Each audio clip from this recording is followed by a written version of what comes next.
And this is tape 2 with John Hood on July 23, 2000. Okay, you're talking about music as education and the kids who aren't... Yeah. Bluegrass, as I was saying earlier, is country jazz.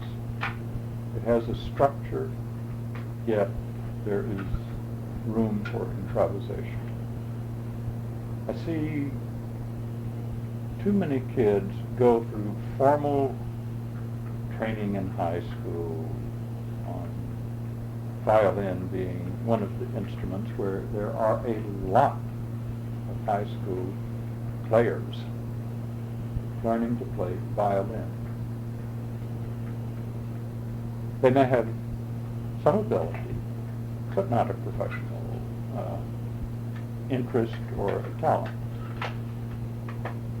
And when they finish high school, they simply put the violin aside and never touch performance again. Bluegrass, I think, is one of the forms of music that can keep that interest going. It has a simple, a defined structure that allows improvisation. My hope, and this is something that one of our other board members, Steve Zimmett, and I are working on, is to begin working much more closely with the symphony and other bona fide musical organizations to demonstrate, and indeed next week at Symphony Square, Children's Art Park, next Wednesday, we'll be doing a bluegrass performance. To introduce kids to the music as something not to play, but something to listen to be excited about, and something that they can play if they want. And to me, that is what traditional music, that is what our folk music is all about. You can enjoy it as something that you make, as something that your friends make.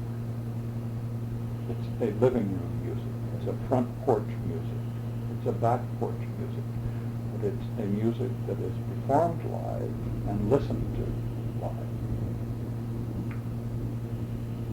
And I think bluegrass as a genre of music is a style of music that young people can learn either by listening and or playing. That's my interest in bluegrass, is as a performed music, as a live music. But there are two parts to that equation. You've got to have a performer, you've got to have a listener. And the part of that equation that is missing is the listener. Sounds like you're dealing with a membership, though, that has really no interest in any of the larger purposes that you might see for the organization's possibilities. Well, if you got a membership who wants you to organize, to give a pinpoint the jam every Sunday. Really, they are not the membership, though. Oh. Interestingly enough, the majority of the people who go to the jams are not members of the association. Interesting. They're the loudest in talking about what the association should be doing, but they are not members.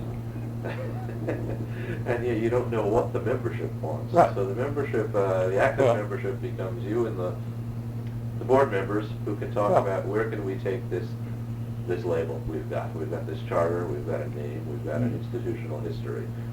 What can we do with this? What do we think is a good idea? Well, that's something I think myself and a couple of other board members are beginning to define. If they won't tell us, we'll tell them. Well, sure, right. if we can't find the membership, we will create a new membership.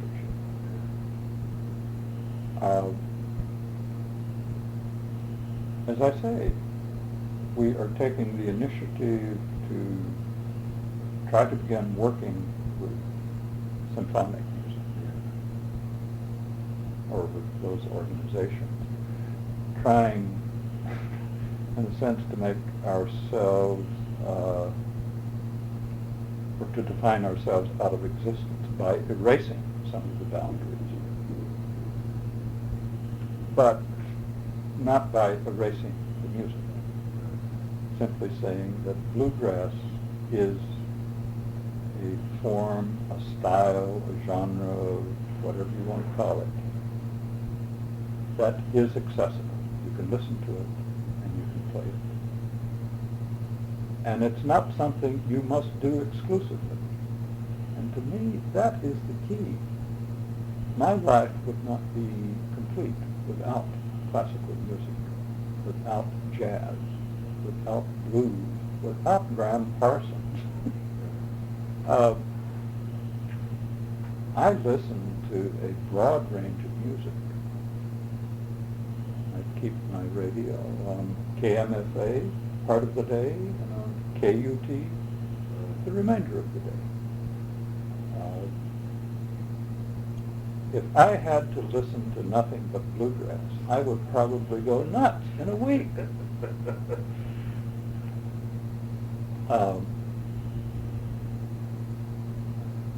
I support bluegrass music. I like bluegrass music, but it is a part of the pie, not the whole pie. You said earlier that the IBMA supports the commercialization of bluegrass music. I think that's what you said. Is there anything wrong with that? No, Okay. no, Okay. nothing wrong with it. But Does it change the music? Does it do something to traditional music necessarily? yeah. I think what it does, and it's not by intention, but simply because no one else is doing it. And that's Right. what I want to start doing and find some way to start doing, is bringing the music back to the living room, Okay. to the front porch, to something that you play and I listen to, that I play and you listen to. A participative Okay. approach. I have nothing against, certainly I work for one of the best professional theater companies in the world, the Yale Repertory Theater. But the Yale Repertory Theater does not satisfy the performance needs of the amateur. Yes. It does not. I'm moving to Lockhart. I have gone to see the last 3 or 4 productions of the Lockhart Community Theater. Putting on my professional hat, I could say these people should never be allowed on the stage. Right. Putting on my folk hat, where did theater come from? It was not a performance by professionals. It was a way of telling stories. When I look at it from that point of view, those people are involved, they're engaged, they are enjoying. So why should I criticize their lack of professional ability? And I think music is the same way. I have no intention of being a classical performer on the bass.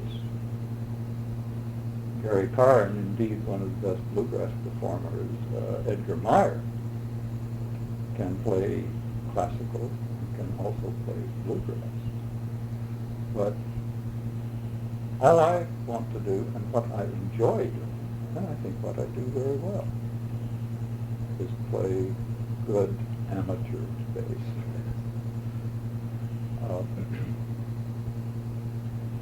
I want to bring the amateur back into to the bluegrass equation. It shouldn't be Alison Krauss, or only Alison Krauss. It should be Alison Krauss and the kid sitting at home with their fiddle, saying, wow, if she can play like that, maybe I can too. Again, I think one of the greatest things that I've seen happen in the recording world is classical performers like Joshua Bell, like Yo-Yo Ma, performing with traditional musicians. Mark O'Connor, Edgar Meyer, Yo-Yo Ma. I think it just released another of their Appalachian series, Right. Appalachian Journey, I think the latest one is. Joshua Bell with Sam Bush. Oh gosh, I can't remember who else, but Joshua's Short Trip Home, to me, is one of the best musical accomplishments that Bell has done, because he has taken his classical virtuosity, and he doesn't play on that recording like a virtuoso classical performer. He plays like a damn good fiddler. It's good, it's not look who I am, but wow, I'm part of a really solid group. I wonder if you could end up becoming the Central Texas Bluegrass Association, can be perceived then as dominated by just another bunch of elites who don't give a damn about bluegrass music. Yeah. Yeah. Accepting that we do give a damn about bluegrass music, and we do play bluegrass music. Yeah. No, I don't think we could wind up being perceived that way, because there is nobody to perceive. Nobody, yeah, there's nothing. There's no. Do the players that come together around the jams form any? Are they friends outside? Do you ever get any sense on? I don't know how well you know the folks who come regularly. I know them pretty well. Are they folks who come together only when they jam, or are they? Pretty much so. Pretty much so. There are circles within circles. That is, a few people will have their own little band, Right. and that will change from time to time. But mostly the people who come together at the jams are not members of a performing group. Right. Sure. The performing group satisfies that need. Yeah. You know, if they form their own band, they stop coming to the jams. How often do you go jam? Since I have been doing a house in Lockhart, So, yeah. maybe once a month. Okay. But and again, I have backed off because of that unwritten rule of one bass player. Yeah. I don't want to, want it to seem that as president I'm going to be the bass player. If there's somebody else there who will play, Yeah. they play. Yeah. But the music, bluegrass, to me, is a way for me to enjoy performing. I also try to play jazz. I'm not near as good at that as I am at bluegrass, because jazz is much more complex.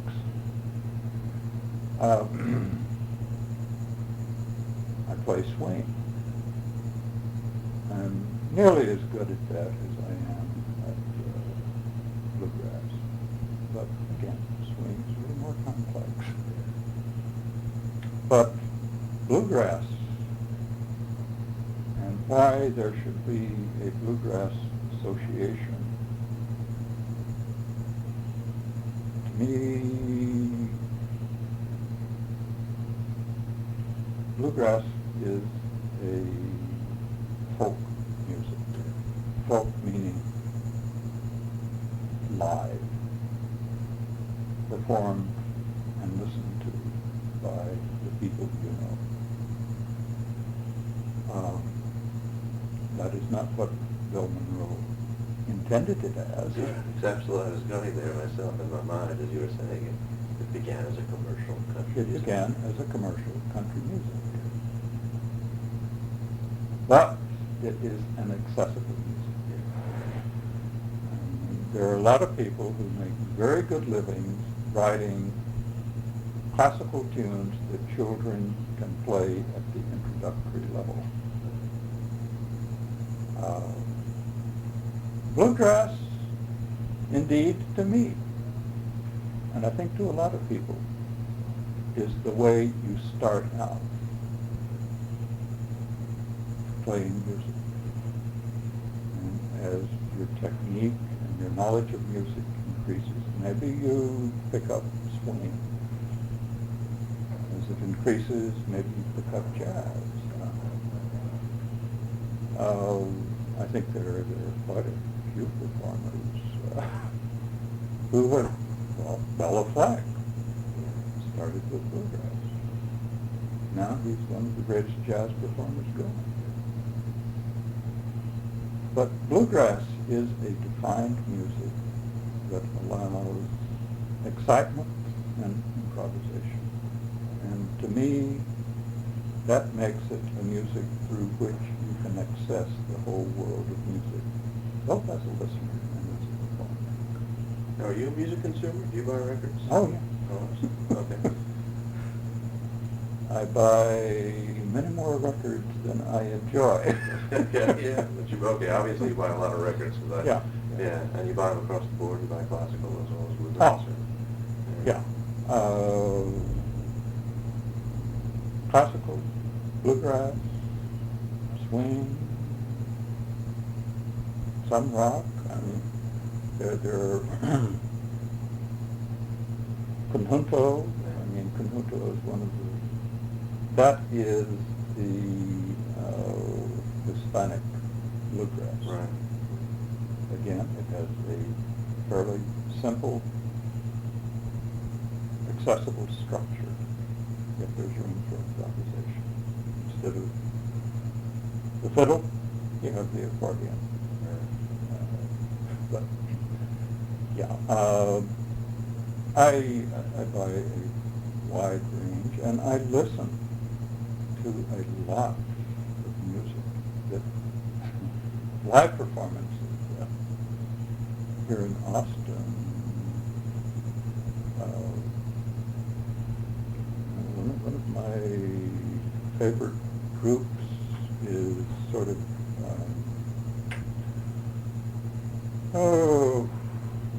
rock jazz woodwork. Another is a cappella stomp. It's Schrodinger's Cat, both of which groups come out of UT. But no, in my musical tastes, am eclectic. In bluegrass, my primary interest in bluegrass is as an accessible music that a lot of people who want to play can learn to play and can learn to appreciate and achieve some degree of proficiency. As a Central Texas Bluegrass Association as opposed to an Austin Bluegrass Yes. Association, have you ever felt, I gather you just haven't had the people to do this, you don't know who they are, but I would imagine it would be desirable to somehow get behind organizing the Lockhart Sunday Jam or another Sunday Jam here and there, because people aren't going to travel to Austin just to play for a few hours with strangers. I guess there's just not people. Well, no, indeed, as I say, we try to support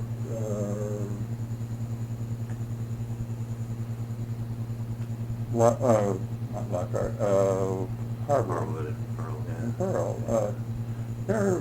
There's maybe half a dozen places around the Central Texas area that do have jams, and we urge people to go to them. We Put them in the newsletter. Put them in the newsletter and try to keep that information going. So, but indeed, you raised a point that has been one of the things I harp on with the board. We are not just Austin bluegrass. We are Central Texas. And that was one of the reasons, very frankly, that I had no difficulty cutting the ties with the city of Austin and Zilker, and getting the CTBA yearly festival to Round Rock. Right. Why did it go to Round Rock? Simply because Round Rock had lost, and they knew what they had lost, and they wanted to get it back.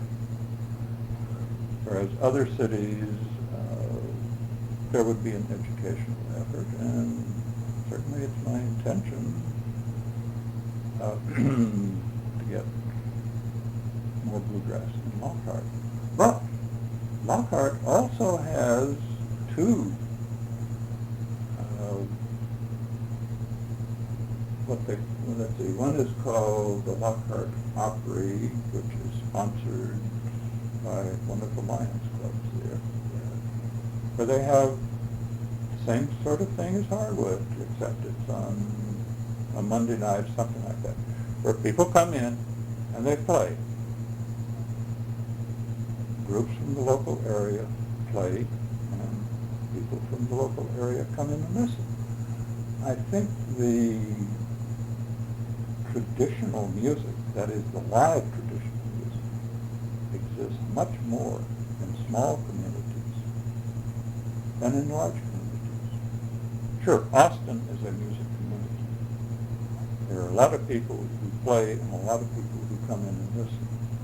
But the motivation, I think, is a little different. I want to be a professional performer. I'm going to pay my dues and build my skills and my audience in Austin. Whereas in the smaller local communities, people have no intention of becoming a professional. They are simply doing the music as a part of the way they enjoy entertaining themselves.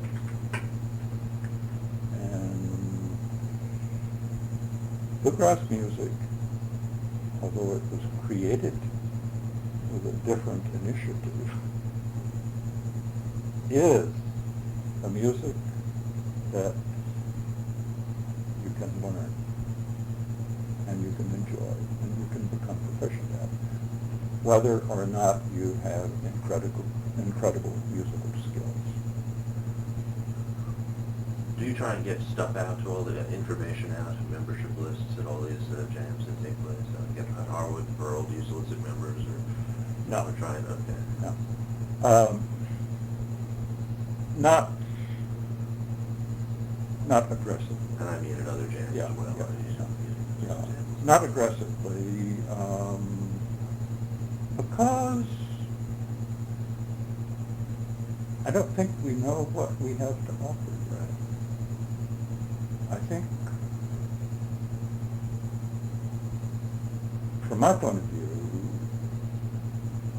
we should be making the music accessible.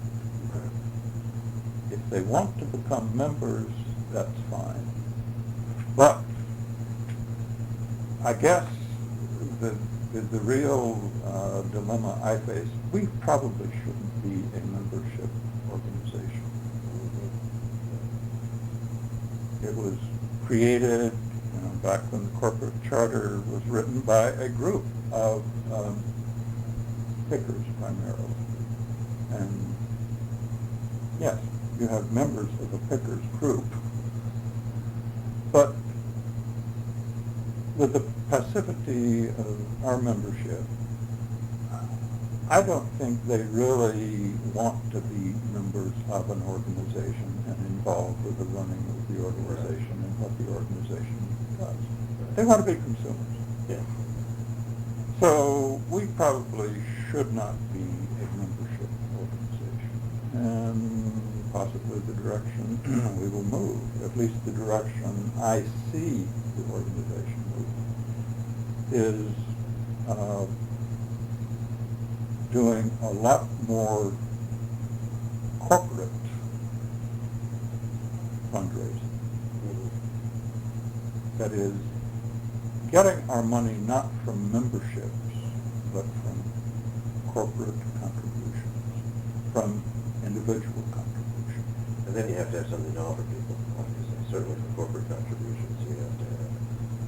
Not to offer them per se, but to offer society. Define our mission. Right.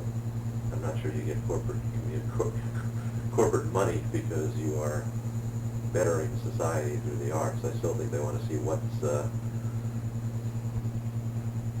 where's my name going to go? Where's my name? Where's my name going? How useful is that going to be to me? Yeah, right. How useful right. is that going to be to me? I mean, that's what they want. They want some utility.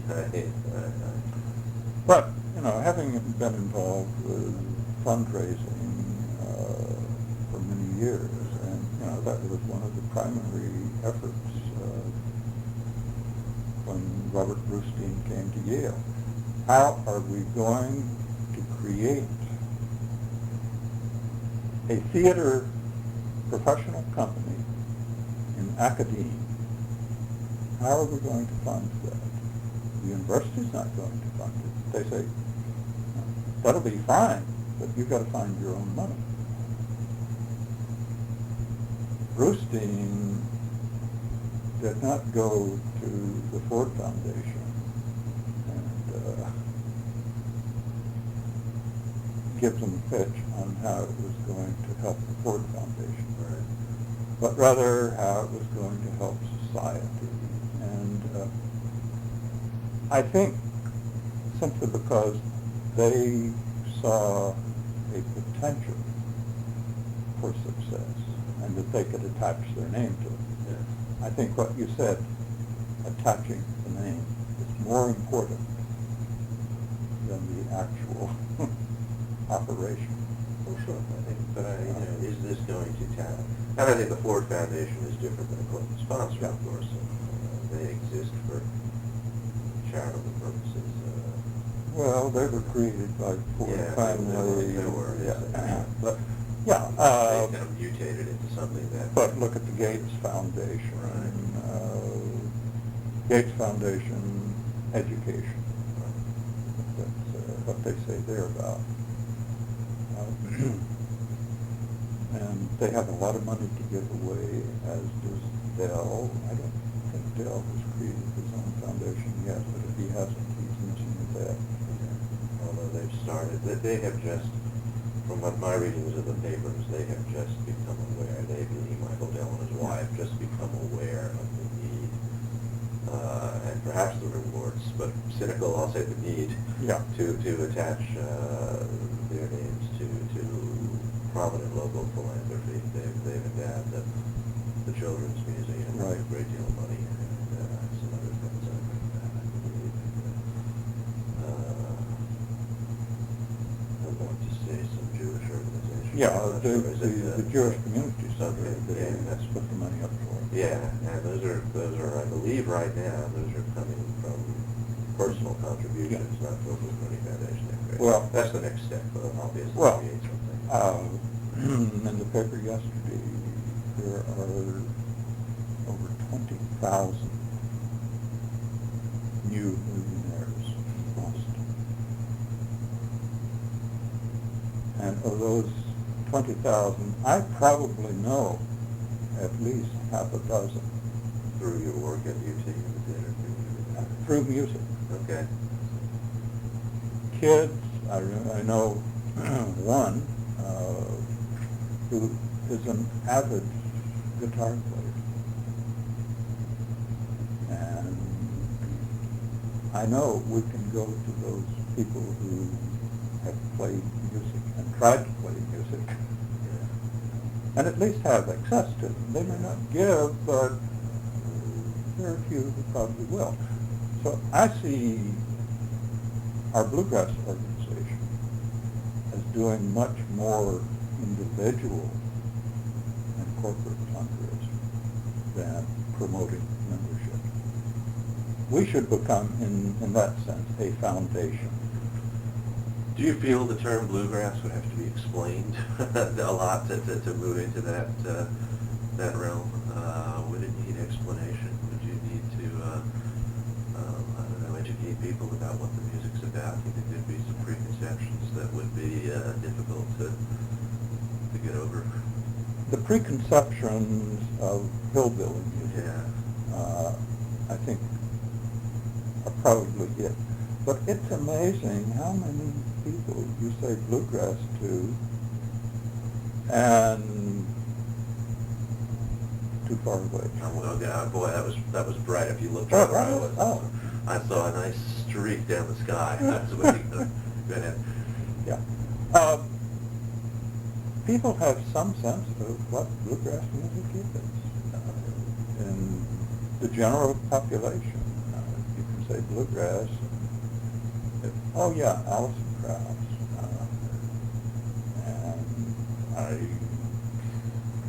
And many people have, oh yeah, Dolly Parton, she's a real good bluegrass performer. Which indeed, her bluegrass album was a very good, she had one of the best backup groups going, but people have some sense of it, and there is, I think Alison Krauss has created the sense that there is more sophistication to the music, and it's not just hillbilly. Right. And of course she has all the detractors in the world among the bluegrass, unlimited readership and festival goers, not So playing bluegrass music. What Alison Krauss has done is take a core of bluegrass, excellent performers, and said, we're going to play music, and we're going to enjoy playing. And what she has done with bluegrass, or done to bluegrass, some people resent. I think it's great, because bluegrass is the foundation. And the group she has kept and supported. She didn't become the star and drop the group. She became the star and developed the group. She also never left Rounder and still is playing Rounder, which everyone finds amazing. Well, Yeah, there's a certain loyalty there, that both to the band, to the label, and to the music. She doesn't flaunt. This is not a bluegrass tune, and I don't like bluegrass anymore. Yeah. But she has erased the boundaries. And to me, that is what a good musician does, the same as Joshua Bell. 20 years ago, well, Joshua Bell wasn't really to that point yet, but a performer like Joshua Bell would not dare have played on a album with hillbilly performance. But now, Joshua Bell can perform folk music. Now, among the pickers who go to arts, is there is interest in Alison Krauss, or total ignorance about her? I wouldn't imagine total ignorance. Is there disdain for her, or just total lack of interest in her? Depending on the individual. Is it one or the other, usually? Yeah, well, there are some, let's see, probably Ken Brown is one of the most avid fans of Alison Krauss. He's a picker. Most of them acknowledge who she is and don't have strong opinions, pro or con, other than they don't like to play her music because they can't figure out what chords to play. No, I see. She's a little too sophisticated for a lot of the pickers. Who is Don Rogers, who, from what I can tell from the collection of newsletters at UT, began the newsletter in the 70s? perhaps we may have missed. I don't know Don Rogers. Okay. I've heard the name, All right. but He may be gone for all I he's know. probably either dead or moved away. Yeah. And there's Jamie McQuiggan, who was, I'm not sure I'm pronouncing that right. That was Don's successor as editor in the 70s, I think. Yeah, Jamie, I don't know if it's a man or a woman. if it's a woman, oh gosh. Forget what her married name was, but she got divorced, so she is still around. I saw her, I think, about a year ago. Still around? Yeah. Still peripherally involved? Still playing, but not involved with the organization. The editors of the first 10 Mhm. years collection, Yeah. the Center for American History. Yeah, do they have the current? No, and I was disappointed in that. I wish they had it. It goes up to a point at which they announce. This is why I said it looked to me like it ceased publication. Uh-huh. And this precedes your, no, it doesn't precede your arrival in town. Although you got here when? In 80. Yeah. But I didn't become involved Until with the the early organization 90s. until 91, 92. Right. Well, certainly well before that, in the mid '80s, about 10 years out, and I have the dates in my paperwork here where I was looking at it. They definitively announced this is going to be the final issue of the newsletter. Oh, really? Because we can't carry it anymore. Now, it might have started right up again, going back. It was up to Yeah. 15, 20 pages with reviews, and they'd reprint articles that appeared elsewhere. Yeah. And, Yeah. you know, it had it had some finger feel to it. You could hold this thing. And there was a lot of information packed into it. And it might have returned immediately to a two-page mimeograph thing and just kept right on going, or there might have been a short lag. But there was a clear-cut announcement, we're stopping, largely because they couldn't get the help. They couldn't get support, they didn't get the subscription. The subscription base was too unreliable. Uh-huh. The few people Well, who did it were they the only probably ones who were doing it. We're going through the same thing Yeah. the organization is now. And so I would imagine that whoever was involved in it at the end was the person, or somebody gave them a clump of what was the initial CTBA newsletter. Yeah. Well, in fact, it wasn't even that. It wasn't even that. There was it seemed to have started beyond. It was called the Bluegrass Newsletter, and somewhere in my notes, at some point they said they were going to devote a column to the activities of the CTBA. So it seemed as if it had It was a broader scope. Yeah, it was an independent. Yeah, it had a broader scope, and then they were going to, and that may be why the CTBA's newsletter might have been something separate, which has continued since they founded it. They have the CTB page or corner or what have you. Anything. Well, I can certainly get copies to the library. I think that would be nice. I think they have, and they seem to like What, that stuff. is that part of the library system? Yeah, or- it's the Center for American History it's in the complex where the LBJ school is located. There's white buildings in front of Red River. And that seems to be a place that simply collects primary material related to Texas and broader history. And so that's why, they're not taking it to the main library. They've got it there. It's non-circulating. Certainly, So they're they looking at should it. be on our current mailing list. Don't know, and I don't. I have to I look mean, at my notes to see I'll- who's got the current stuff. But Yeah. I think it would be a nice adjunct to the 10-year collection they have of this Bluegrass newsletter. And So, it certainly seem interesting. is there anyone there that I should talk with? I don't know offhand. I would imagine that Center would for involve- American Studies. Center for American History. American History, okay. Center for American History is a primary non-circulating collection which has this 10-year run of Bluegrass newsletter. You just go there and you look at it. You take notes there. You can't bring in ballpoint pen or your own paper. They've got to give you you might spare away.